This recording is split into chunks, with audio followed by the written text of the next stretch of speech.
everyone, it's been a while since I've uploaded a video. That's because I took a month off because of my delivery with my first baby. He was born on January 2nd of 2018. I wanted to upload this video to share with my friends, basically because we're growing up together, we're experiencing the same phases in life where we're either getting married or we're having kids for the first time. So I wanted to make this video a helpful tool for them to anticipate for those who are expecting moms or want to have kids in the future, or even for those, just curious about the process that I went through. So if that's the case, then stay tuned to this video. Spoiler alert, if you are squeamish or the faint of heart, then close out this video. Other than that, let's get started. So let's start with the symptoms first. The weeks before my delivery, I've been experiencing an increased rate of Braxton Hicks contraction.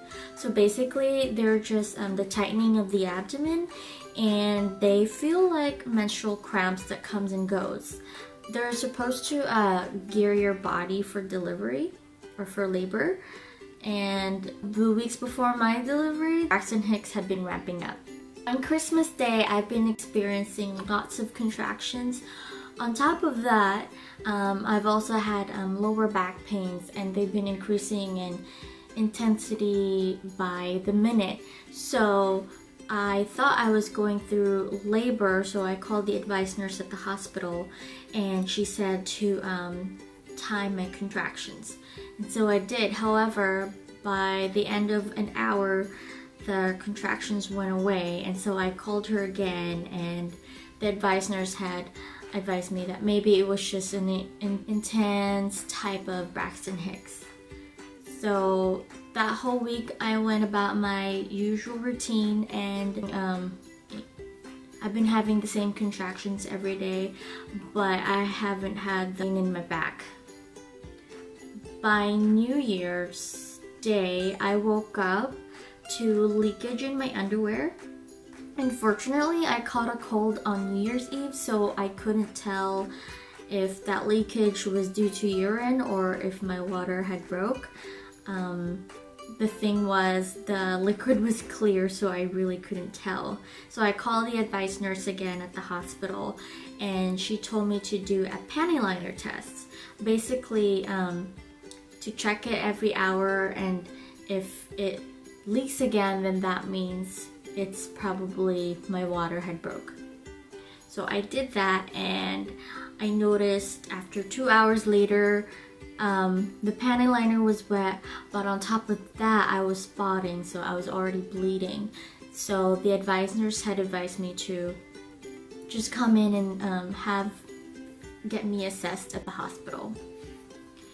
And so my husband took me to the hospital, and they assessed me, and the doctor said that yes, my water broke, and so I needed to be admitted. So they put me in a delivery room, and basically from there they started putting my IV on. Then on, they kept checking on my pain level and my dilation length. Midnight, my dilation length was still low, that they added Pitocin to induce labor contractions, and they kept increasing that by hour. By 2 a.m., the pain was too much for me to handle, even through my breathing techniques. It was too painful, so I asked for pain relief, and they gave me Phenerol. And when that didn't help either, they gave me an epidural. However, by that time, the side effects of the Phenerol gave me like violent shaking, almost like I looked like I was having a petite seizure.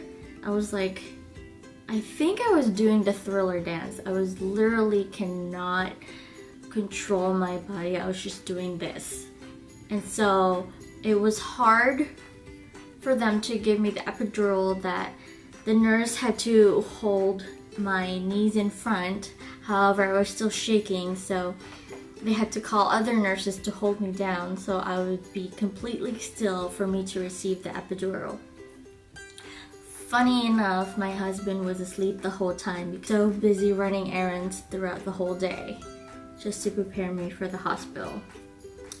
And so after the epidural, it really helped immensely with the pain. I couldn't feel my contractions anymore, however, I could still feel pressure. I slowly began to feel numb on the lower half of my body, and the nurses were very diligent in checking or assessing my numb level and the areas of the body where I'm numb. They just want to make sure that, you know, the epidural doesn't go higher up, then it will be hard for me to breathe. So they want to make sure that it stays on the lower half of my body. So for the next few hours, you know, it just feels like a sack of cement just, you know, is on top of you. Both of my legs feel heavy, and I needed to call the nurse to help turn me side to side, and they basically helped me to my side for about 10 minutes, and then they switched me to the other side for another 10 minutes just to relieve pressure. That experience was hard for me because I have never been so dependent on the button to ask for help. I've always done everything myself. So that was the frustration part of the epidural. Other things that happened was during those hours while I was waiting, I've developed a fever. So they started giving me antibiotics right away, and they put me on oxygen because the baby's heart rate was, you know, dropping. And so they just want to make sure that everything is normal and everything's okay. And so I think by about 5 a.m. I've told the nurse that, you know, it just feels more heavy on my lower half of my body. And when she checked me, she told me that, hey, it's ready. I think the dilation length had to be close to 10 for you to start pushing.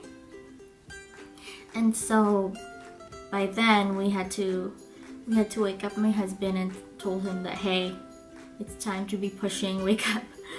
And so I did that, and the nurse was there to coach me on how to breathe and push through labor. So basically she told me to, you know, spread my legs and to put my hand around the back of my thighs, and I have to take a deep breath in and then exhale for about 8 counts. And I had to keep repeating that for every contraction wave that I had. I think I did that about 3 times. And then I had to rest and catch my breath and did it all over again. So as the hours passed, I had to exhale for about 10 counts instead of 8. And then finally they saw the breeching, they saw the crowning, and then by about around 8, the baby was born. And seriously, I was just, the whole time I wanted to get this process over with. So instead of giving enough time for me to breathe and catch up, I've just been shortcutting or shortening my time to breathe and just kept on pushing and pushing. And I think that I did damage to myself doing that, but it worked because the baby came out, you know, earlier than expected, and as long as he's healthy, it's okay. So he came out, and then the whole time I was closing my eyes because I was like concentrating on breathing and pushing and exhaling and pushing. And the doctor told me, open your eyes, and then next thing you know, the baby came out and he handed me the baby in front of me, and the baby was covered in all white and he was crying his lungs out. He was so upset that he was out of my womb. And then they quickly wiped him down and swaddled him in a blanket and put him on top of my chest for skin to skin, and he was just crying the whole time. But basically skin to skin is for bonding, so the baby knows the scent of his mom, can hear the heart rate of the mom, because it's the same as being in the womb. Your baby can still hear the insides of you and your heart. And we did that for a long time while the doctor sewed me back up. Okay, now let me tell you about the sewing process. So I couldn't feel anything when he was stitching me. However, I could feel it every time he pulled the needle up. When he pulls it down, I can't feel it, but when he pulls it up, I can feel it. I can feel a little like tug. It doesn't hurt, but I can feel tug. And so that got me worried, because he was there for like an hour just stitching. And finally, when he was done, he told me, oh, this is the amount of tears you have, this is the degree of tears you have, and this is your precautions, and this is the expected time that you're going to heal from your stitches. And I'm just, okay, I'm overwhelmed. I just had a baby and now he's telling me all this, but that's good to know. Other than that, everything was good. My husband got to cut the umbilical cord, and then he got to call both sides of our parents to tell them the great news. Okay, so what to expect after you get to epidural. So basically, your lower half of your body will be numb, so you can't control your bowel and bladder, so expect to have a catheter in you. But who cares at that point? I mean, you're gonna be numb, so you won't feel a thing. Expect your lower body to be heavy and feel like a sack of cement is on top of you because of, you know, the pressure. And expect to be on liquid diet the entire time you're on epidural. So that is it for my labor and delivery experience, and hopefully it gave you an idea of what to expect. Just letting you know that it may or may not happen to you. I think every delivery is different, but one advice that I can give is to come in with an open mind. Make sure that you ask for your options and come into labor and delivery with an open mind, because your birth plan may not happen. So at least you won't be stressed out about that. And I will be talking about my hospital bag and my life with a newborn in a different video.